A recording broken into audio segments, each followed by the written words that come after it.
King Krozzy.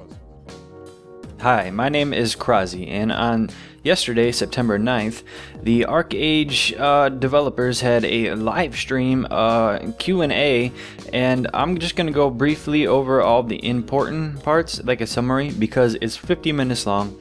So if you don't want to sit there and watch the entire thing, I'm just going to gloss over all the important parts. There'll be some paraphrasing, maybe some thoughts that I might add of my own, but alright, here we go. First, let me introduce the three developers that were participating in the Q&A. From left to right, Amanda Fry, Associate Producer, Victoria Voss, Lead Producer, and Evan aka Scapes, the Community Manager. So to start off, they open with a long video of everybody dancing and stuff. Apparently it was a party that they threw at the end of the alpha. The first subject that they went on to talk about was about how open beta was the biggest event with the most players ever for them at Trion. So that's really cool. Then they went on to talk about how they had technicians from XLGames help them optimize their servers for 50% better performance. So if you thought you experienced lag or whatever in the alpha or the open beta or the closed beta, and you thought things weren't loading correctly on the server end, well, it's going to be 50% better now. So, yay. Labor potions. So they started off talking about how the labor potion changes in open beta, talking about the change to make it a 4-hour cooldown, was just a test. They said that they looked at everybody's feedback. And then they went on to say that they are going to talk to XLGames about reverting it back to the 12-hour cooldown. Scapes himself said, and I quote, "It was a test and we got the information we needed and we are reverting it, so thank you." But then later on in the stream, when they readdressed this question about a half hour, 40 minutes in the stream, Victoria Voss said, "We will talk to XLGames and we will give you details. When we have the details, we will share them." So, let's see if it makes a change soon or not. I know a lot of players are upset about it. Some players don't really care, but I don't know. It just seems a little wishy-washy there. They say they're going to revert it, and then they say they'll talk to XLGames. Well, if they changed it to 4-hour cooldown in the first place, what's the big problem with them reverting it back? So, I don't know. Maybe they'll wait to see how well it sells first before they decide to change it. Who knows? They removed stats from costumes because they should be just for fun and cosmetic only. So if you've seen any stat points on costumes, you're not going to see them again. They removed them and they made it clear that they don't want stats to be on costumes. More information on costumes. The swimsuits will come back, but not at launch.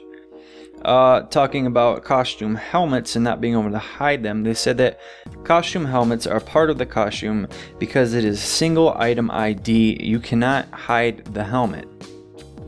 Archeum scarcity. They said that they don't set the numbers on the Archeum drops themselves, but they said that the drop rates that you see in game don't match what they see in their database. So they said that they were going to talk to XLGames about it. They also went on to say that they never intended to make the Archeum supply crate a primary source of Archeum.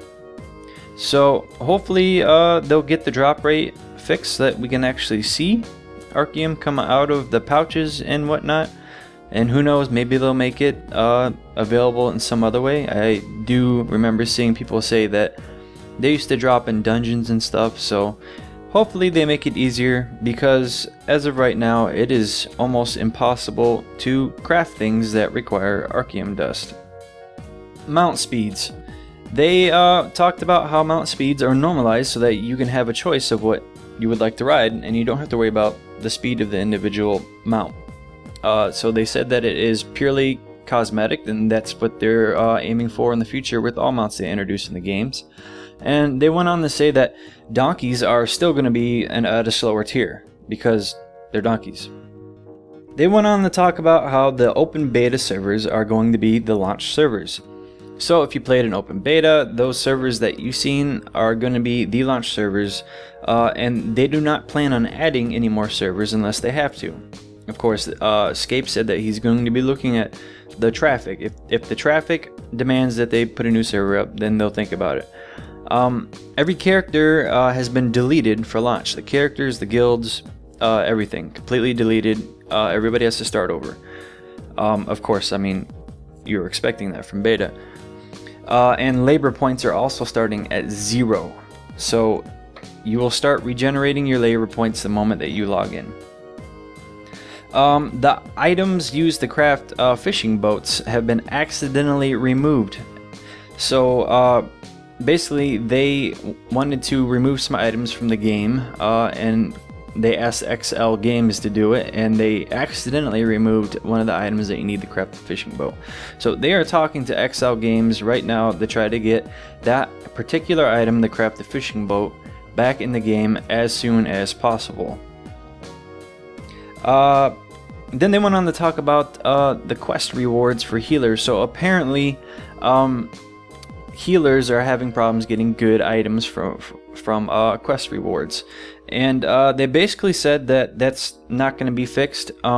They kind of beat around the bush on this one, something about how XLGames didn't have to deal with it, or they had it correct when they first launched the game in Korea, but now they made some changes, and the changes have carried over to us, and I'm not sure. It seems like they beat around the bush, but basically they said that's not going to be fixed. It's either too time resource consuming or time consuming. It's not going to get fixed. What did they talk about next? They are introducing starter packs with Patreon time, credits, and other useful items as soon as the game launches. So they're going to be getting rid of the founder packs, and they're going to be introducing these new starter packs for people to purchase.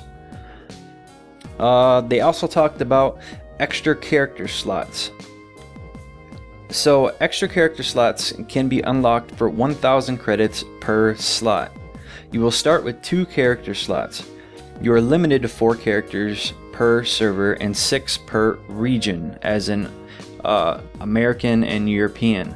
So you can purchase as many character slots up to that limit per region.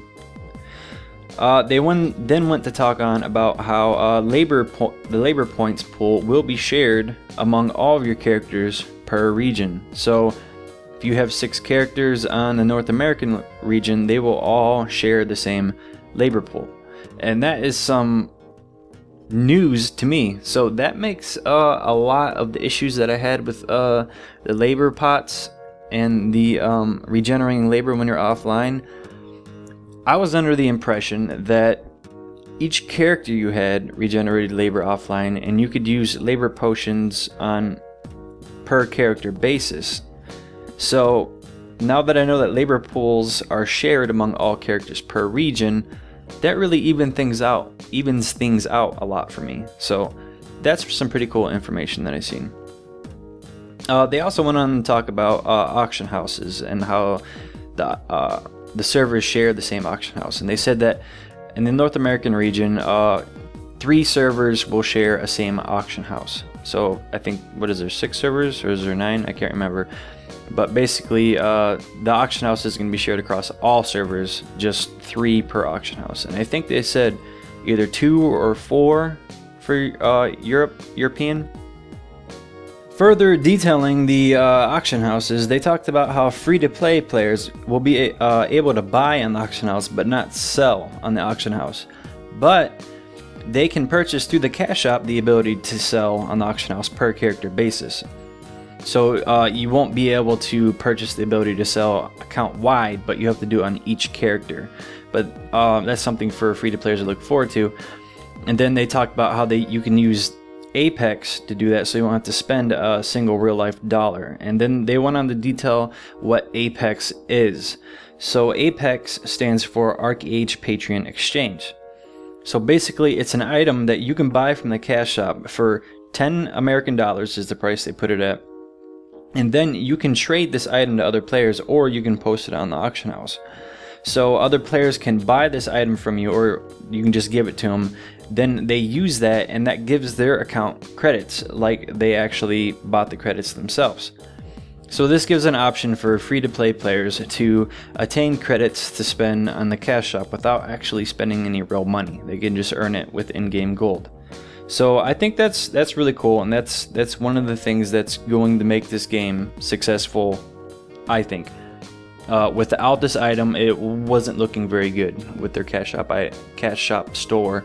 But now that free-to-play players can actually populate the servers among the Patreon status players with a way to get things from the cash shop as well with in-game gold, I think it's going to make for a healthy game, right? I mean, what do you guys think about it? Drop me a comment or something. I know that this is a pretty it's a pretty touchy subject when it comes to free-to-play games that offer these kind of advantages on the cash shop, such as needing Patreon status to own property. But now free-to-play players can use the Apex, and they will have the ability to buy Patreon status with the credits that they earn from Apex.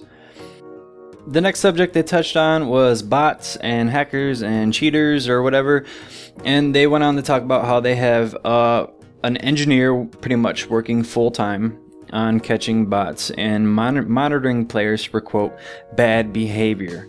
So they have an employee on this full-time, thank God, so that's really cool. Then they went on to talk about more technical issues, and they specifically said that hotbars, inverted mouses, the inverted mouse option, windowed borderless mode, skill queue, these are the top issues that they have on their list of things to do pretty much.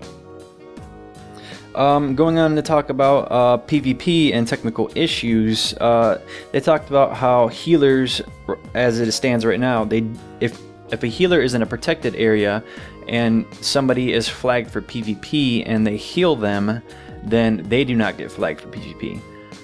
So basically, if somebody flags themselves for PvP and starts fighting somebody, as long as they're in a protected area, they can have healers pretty much healing them, and the healers are not getting flagged. Of course, if you're not in a protected area, then you can just kill the healer anyways, but they said that this is an issue that they are also working on. The last topic that they touched on was the limit to how many houses that you can own. They said that there is no limit to how many houses that you can own, but the taxes increase in price exponentially. They went on to say that the tax certificates that you pay with can be bought with either labor, loyalty points, or straight bought from the cash shop. So that's an interesting mechanic, that somebody can have as many houses as they want if they're willing to spend a crap ton of money on the cash shop. I think they gave a rough number of when it really starts to get out of hand, the tax increase. I think they said 3 houses is pretty doable. But so I mean, that's kind of interesting. So anyways, go ahead and like this review if you like me saving your time and not having to watch that whole 50-minute stream. Go ahead, do me a favor and subscribe if you'd like to see some more content. If you're interested in ArcheAge but you're not sure, I did a 10-hour review of ArcheAge. I'll put the link up right here. And if you're just interested in down-to-earth, straight to the point, and honest reviews, then subscribe to my channel.